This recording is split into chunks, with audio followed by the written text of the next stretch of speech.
elections under a new election law. The new system allows voters to choose specific candidates instead of broad party lists.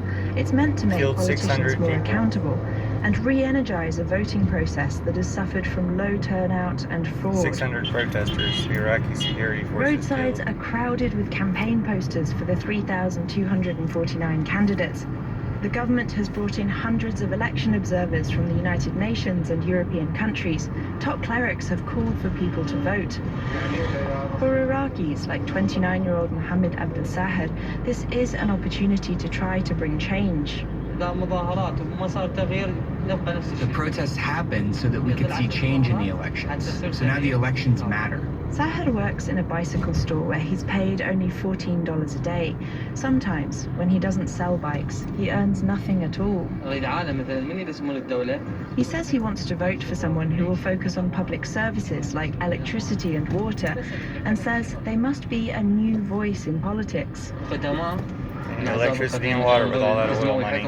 The old parties and the old rulers, we know them now. We tried them and they didn't change anything. But many Iraqis don't expect change now either. In fact, many of the protest groups who risked so much for this vote are now calling for a boycott of the elections. They say it still favors the current powers. Back in Tahrir Square on a recent day, protesters chased away a candidate who'd come to campaign. One of the protesters there is Adra Sultan. She's a nurse who helped treat wounded protesters in the past. She says some of the parties running in this election are the same that oversaw the deaths of so many protesters. She believes they should be banned from running. And she says the electoral system still doesn't do enough to bring in new people to power.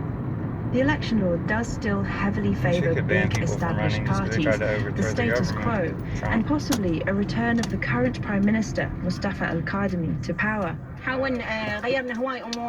Still, Adra Sultan says, with the blood of its martyrs, the protest movement has brought some changes, like ousting a Prime Minister. She says they'll keep pushing for more, but not through this election. Ruth Sherlock, NPR News, Baghdad.